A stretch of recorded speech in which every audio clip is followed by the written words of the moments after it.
today, so I'm going to do our video today. Today is Wednesday, April 1st, 2020. Today is a funny holiday called April Fools. Today is April Fool's Day. It's a funny day where you can play jokes on people, but make sure they're nice jokes. Make sure people are laughing, because if someone's not laughing, then it's not a joke that they like, right?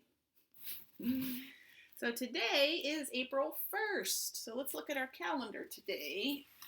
Here. Today is Wednesday. Since yesterday was the last day of March, it was Tuesday the 31st. So today will be Wednesday, April 1st. There we go. Today is Wednesday. Today is Wednesday. All day long. All day long. Yesterday was Tuesday. Tomorrow will be Thursday. Oh, what fun. Woo! Oh, what fun. Woo! So today's the first day of a new month. We can sing our April song. And it's to the tune of Pop Goes the Weasel. Okay, it goes like this. April can be cold and gray. Sometimes it rains all day long. When I cannot go out and play, I smile and sing this song. In April the ground gets wet from all the gentle showers. Then the sleeping seeds wake up and grow into flowers. So we need all the flowers and plants. They need that rain.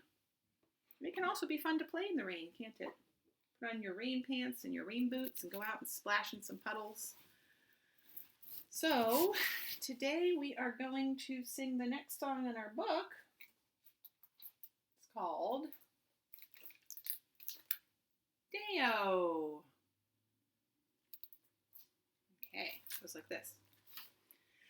Day-O, me say day-O. Daylight come and me wanna go home. Day-O, me say day-O. Daylight come and me wanna go home. Work all night till the morning come. Daylight come and me wanna go home. Stack bananas till the morning comes. Daylight come and me wanna go home. Come, Mr. Tallyman, tally me banana. Daylight come and me wanna go home. Come, Mr. Tallyman, tally me banana. Daylight come and me wanna go home. Day-O, me say day-O. Daylight come and me wanna go home. Day-O, me say day-O. Daylight come and me wanna go home. A beautiful bunch of ripe banana. Daylight come and me wanna go home.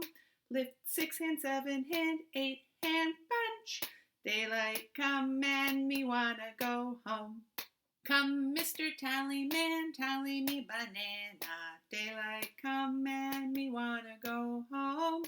Come, Mr. Tallyman, tally me banana. Daylight come and me wanna go home. Day-O, me say day-O. Daylight come and me wanna go home. Day-O, me say day-O. Daylight come and me wanna go home. Right. So today's book is a book called The Circus Ship by Chris Van Dusen. He did the pictures and the words. And the funny thing about this book is it arrived in the mail yesterday, but there was no card, and we don't know who sent it to us. It was a surprise book. And I read it to my son, Archie, and he wanted to read it over and over and over. So I thought it would be a fun book to share with you.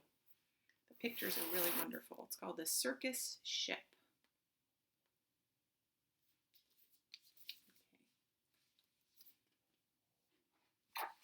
So if you sent this book to me, thank you. It's a real mystery. Here we go. How foggy it is there. 5 miles off the coast of Maine and slightly overdue, a circus ship was steaming south in fog as thick as stew.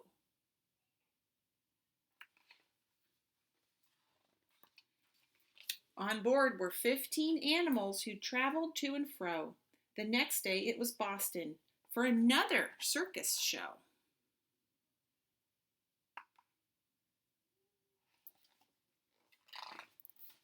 The captain, Mr. Carrington, was honest and sincere. He thought that they should drop the hook and wait for things to clear. But Mr. Payne, the circus boss, was terribly demanding. He stomped up to the helm, where Captain Carrington was standing, and screamed, "Don't stop, keep going, I've got a show to do. Just get me down to Boston town tomorrow, sir, by 2. Wow, he looks very angry, doesn't he? Then came a crash, an awful bash. Things flew into the air. The ship had smashed into a ledge that no one knew was there. See the rock under the ground? Everything's flying. All 15 animals. The shattered ship began to tip and sank without a sound. The splashing, thrashing animals swam round and round and round.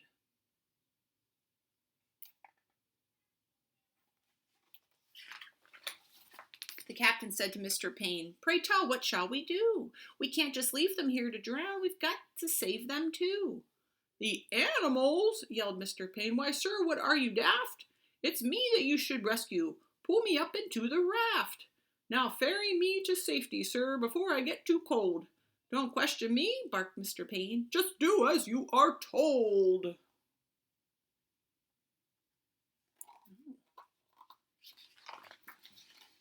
Through chilly water all night long the animals swam on, until they reached an island beach just before the dawn. They pulled themselves up on the shore, bedraggled, cold, and bare, then staggered to the village on weary, wobbly feet.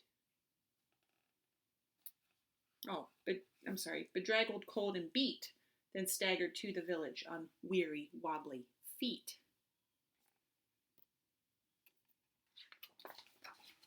The people in the neighborhood had just begun to rise. And when they saw those animals, they had to rub their eyes. They thought they saw an elephant, but wait, how could that be? And what's that little monkey doing in the cherry tree? See the little monkey out the window? Can you imagine looking out your window and seeing an elephant walking by? Would you be surprised? Soon, animals were everywhere and into everything. There's an ostrich in the outhouse. There's a hippo in the spring. There's a tiger in the tulips. There's a lion on the lawn. There's a python in the pantry. It went on and on and on.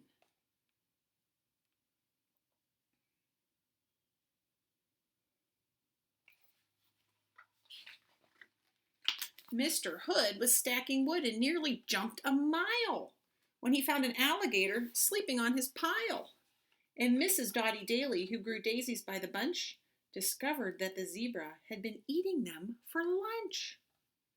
And Miss Fanny Feeny found, according to the rumors, the silly little circus monkey swinging in her bloomers.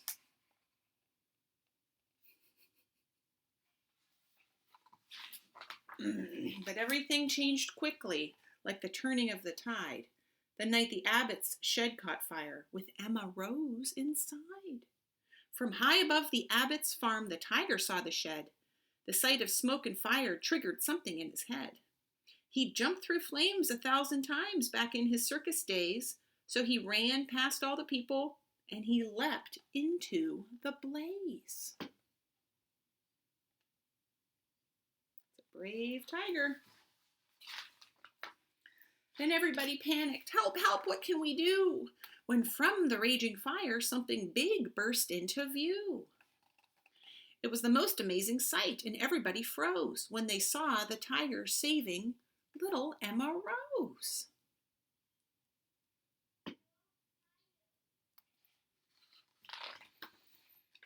The tiger's risky rescue changed everybody's mind. The animals weren't bothersome, the animals were kind. And so they lived together, side by side, they got along. It didn't seem like anything could possibly go wrong. See children playing down here with the elephant, sliding down the elephant. Here's a bear pulling a little boy in a wagon, people riding on the camel, having a picnic with the tiger. Would you like to have a picnic with the tiger? Then Little Red, the messenger, came running with the word. Apparently, a circus ship had sunk from what he'd heard. The animals are from that boat. They swam in from the bay. The greedy owner wants them back. He'll be here any day. So the people called a meeting, and they quickly hatched a plan. No animal that came ashore would sail off with that man. Remember, he wasn't very nice to them. The next day, at the crack of dawn, a ship was at the pier, and up the lane marched Mr. Payne, whose voice was loud and clear. I am the circus owner. My ship sank in the murk. I've come to find my animals and put them back to work.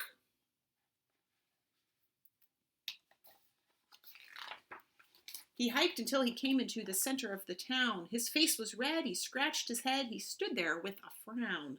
Mr. Payne looked high and low, but still he couldn't see the 15 circus animals of his menagerie. If you look carefully, can you see any of them? How about, is this a gorilla dressed up like a person, and the snake is like a scarf? And look, is that a baby or is that the monkey? And on the wall, there's the crocodile hiding, and the hippo in the water. And here's the antelope, looks like, up here. And up on the hills, the elephant pretending to be a rock. And it looks like the cheetah's hiding in the bush. And there's a bear pretending to be a person. And the giraffe pretending to be a pole. I think a zebra is hiding somewhere here. And then the tiger's pretending to be a blanket. And a camel is pretending to be some hay. And you can't see them. He ran around the alleyways. He searched the village square. He even checked a chicken coop. His animals weren't there. Mr. Payne was tuckered out. His heavy chest was heaving. Then Little Red stepped up and said, I think your boat is leaving. He ran off with a fit of rage. His ship was leaving sight. So he jumped into a rowboat and he rowed with all his might. And from that day, they like to say their lives were free of pain. It was a happy, peaceful place upon that Isle of Maine. Everyone's happy. The end. And at the end here, there's an author's note that talks about how this was kind of based on a real story, because on October 25th, 1836, the Royal Tar, a steamer sailing from New Brunswick to Maine, had 103 passengers and a complete circus, including an elephant, lions, tiger, leopard, 6 horses, 2 camels, a gnu, 2 pelicans, and a couple of exotic serpents and birds, as well as a full band. And they were on their way. Oh, they got into a gale off of the island of Vindelhaven, and the boat tipped over, and the animals were swimming in the water. And there's a rumor that one of the elephants swam to a nearby island. And so some of the animals made it to shore. But this is a fun story.